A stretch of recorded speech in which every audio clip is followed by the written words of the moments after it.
આ દેશમાં આ દેશના લોકો આઝાદી અપાઈ મહાત્મા ગાંધીએ અનેક રાજાઓ અનેક જાગીરદારો આ બધું હતું એમને કાઢ્યા અને એમની ગાદી ઉપર આપણને બેસાડ્યા, આ દેશના લોકોને બેસાડ્યા। આ દેશના લોકોને મહાત્મા ગાંધીએ રાજના માલિક બનાવ્યા, ધણી બનાવ્યા, રાજા બનાવ્યા। પણ આપણે અત્યારે જેને ચૂંટીને મોકલી છે એ મોટો થઈ જાય છે ને આપણે તો નાના નાના, એનું કારણ કે આપણી સમજ નથી। આપણે એ કરવા માંગીએ છીએ રતનપુરમાં આપણે શિક્ષણ આ બધું ચાલે છે, સારામાં સારું શિક્ષણ, પણ આપણું મૂળ લક્ષ્ય તો ગામડાના લોકો, ગામડાના બધા જ લોકો સુખી થાય, આપણા ગામડા સુખી થાય। શહેરમાં જેટલી સગવડ મળે છે એટલી સગવડ ગામડામાં મળે, કોઈને કોઈ જાતની તકલીફ ન રહે। મને આજે મારા છોકરાને હું ખવડાવી, મારા છોકરાને હું ભણાવીશ। મારી પાસે એવા વિદ્યાર્થીઓ આવે છે અત્યારે પણ કે સાહેબ ફી નથી।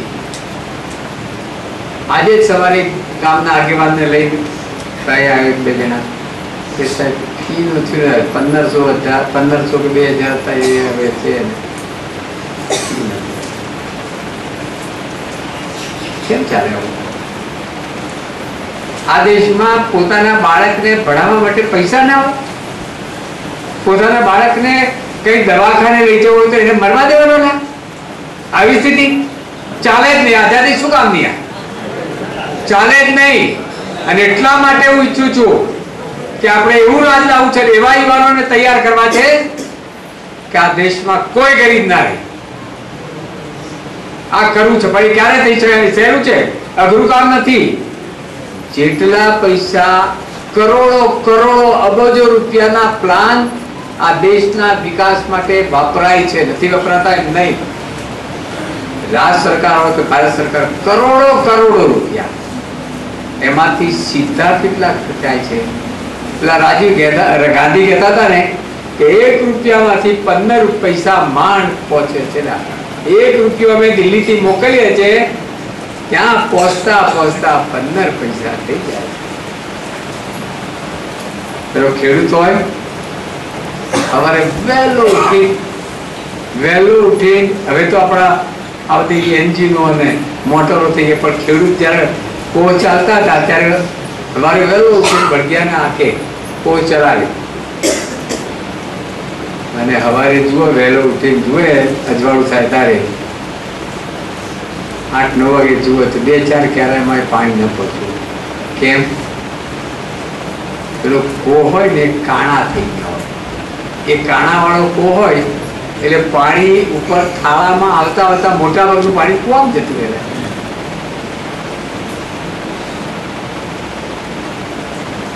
અથવા તો આપણી કાચી નેક હોય અને એમાંથી પાણી ત્યાં જતા જતા કાચી નેકમાંથી કોઈ કીડી આવે, કોઈ બીજું ત્રીજું એમ જતા જતા ક્યારામાં ઓછું પાણી પહોંચે।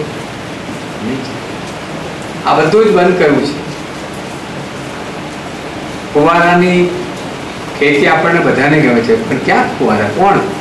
બધા ખેડૂતોની ઈચ્છા છે અમારે ફુવારા કરવા છે, અમારે આ કરવું છે, સારા ઘરમાં રહેવું છે, દાળ ભાત રોટલી શાક જેવા બધા ખાય છે, એવું બધું મને ખાવાનું ભાવે છે। લાભવું ક્યાંથી? એવું શાસન કરવું છે, એવું વહીવટ કરવું છે કે આ બધું જ થઈ શકે। દેશમાંથી ભ્રષ્ટાચાર જાય, આ બધું જ જાય। હવે અહીંયા આવીએ છીએ, જોઈએ છે તો વિદ્યાર્થીઓ ગામમાં જવાનું મન થાય છે, કોઈ પેલા 4 રસ્તે જાય છે, પછી ત્યાં જાય એટલે કંઈ ખાવા પીવાનું, પછી કોઈ ગુટકા છે, આ બધું પીવાનું મન થાય છે।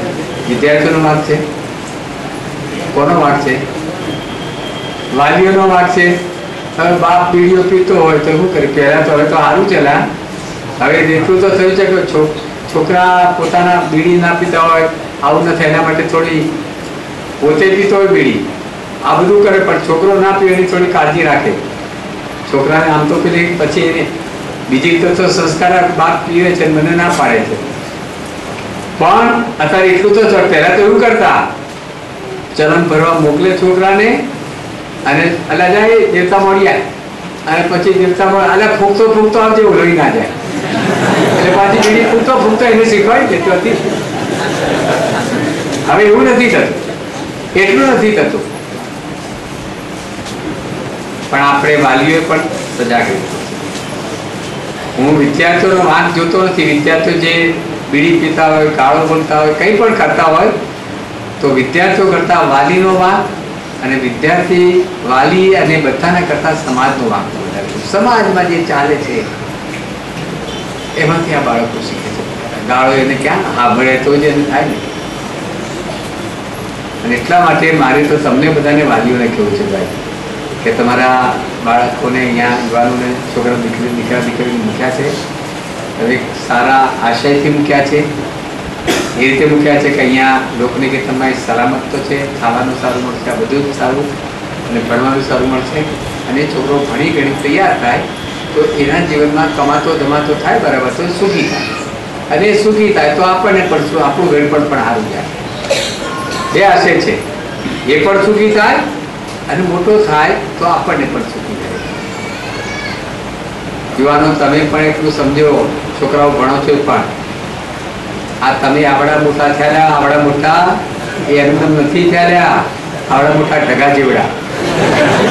તમારા મા બાપે આ માએ લાલન પાલન કરી કરી અને આ રાત્રે નોના હોય, પથારીમાં બાજુ હોઈ ગયા હોય, પેશાબ કરતો પેલી ચિંતા કરે કે અને જો આ ભીનામાં હશે તો શરદી થશે, વળી પાછો બાળોથી બદલી નાખે, પાછો આમ કરે તેમ કરે. કેટલી તકલીફો વેઠી તમને મોટા કર્યા છે. અત્યારે અહીં ભણવા મૂક્યા છે પણ તમે એમને કામમાં લાગવાના છો. પણ કેમ ભણવા મૂક્યા છો? તમે સુખી થાવ, જીવનમાં આગળ વધો માટે. અને આપણી ફરજ છે કે મોટા થયા પછી એ મા બાપને આપણે દુઃખી ન કરાય. ઘણી વખત તો છોકરાઓ મા બાપને એવું બોલતા હોય છે, મા બાપ બચારા બળી જતા હોય છે કે નહીં, પણ મનમાં તો સમજે કે આ છોકરો આવું બોલે, મારે આવું કરે. આ બધું ધ્યાન આપણે રાખવાનું. આ સંસ્કાર છે. અને રતનપુરના છોકરામાં જો આ ના યુવાનમાં તો એનું ભણતર નકામું એમ ઘણું.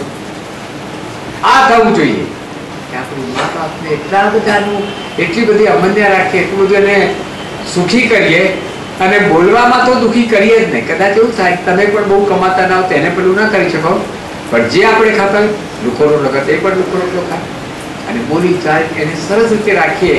આટલું થોડું. અને અહીંયા આપણે સાથે રહેવાનું છે. અહીંયા આ બધી વાતો પછી મને એ પણ લાગે છે દિનેશભાઈ કે આપણા કાર્યકર્તાઓ પણ ધ્યાન રાખવું પડશે. આ નવા વિદ્યાર્થીઓ આવે છે, કેટલાક તો પહેલી વાર ઘર છોડતા હશે, નહીં આવ્યા, બધું થશે. એવી વખતે આપણા કાર્યકર્તાઓ પણ એના ઉપર બહુ કડકાઈ ના કરે, એને હૂંફ આપે, પ્રેમ આપે. મોડો ઉઠ્યો છે, એ કેમ મોડો ઉઠેલા, ચાલ ઉઠા પગાર, પહેલા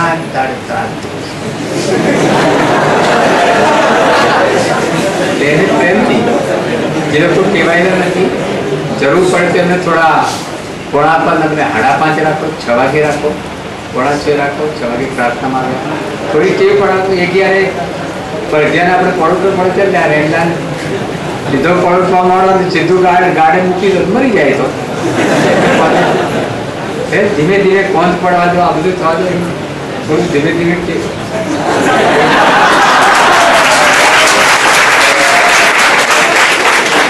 પણ આપણું લક્ષ્ય એ છે કે વિદ્યાર્થીઓ સરસ થાય, એની શક્તિ ખીલવાનું કામ, યુવાનોની શક્તિ ખીલવાનું કામ એ આપણે બધા. એનામાં જે શક્તિ છે, સુષુપ્ત શક્તિ, એ ખાસ કરીને મોટો સરસ એને કવિ બનાવી શકો, એનામાં શક્તિ હોય તેને સાહિત્યકાર બનાવી શકો, એને સરસ મજાનો ચિત્રકાર બનાવી શકો, એને સંગીતકાર બનાવી શકો, એને કોઈ સારો નેતા બનાવી શકો, એને કંઈ સારું કંઈ ને કંઈ એ થવાનું છે. એની શક્તિ ખીલો. આપણું કામ એ છે ગુરુજી તરીકે એની શક્તિ સરસ અને પ્રેમ અને ઊપ આપી. ડોળા કાઢી નહીં. મારામાં તો કે ડોળા કાઢવાની આદત છે, પણ હવે થોડી ઓછી તો થવા માંડી છે. પેલા જેટલા ડોળા નથી નીકળતા ને ભાઈ, ધ્યાન રાખું છું. પણ એક વાત મને ચોક્કસ છે કે બાયલા લોકો પણ કંઈ કરી શકતા નથી. એટલે હું આપણા યુવાનો ખમીર વાળા થાય, હિંમત વાળા થાય. આટલી ઉંમરે પણ અત્યારે આ 80 થવાય, 79 પૂરું થશે. હવે મને ઢીલું પોચું તો ગમતું જ નહીં. યુવાનો તો કઈ ઢીલો ભાવ તો મને ગમે જ નહીં. એટલે અહીંના યુવાનો સરસ મજાના તૈયાર થાય, પોતાના જીવન પણ સરસ બનાવે. જેમ મારે ત્યાં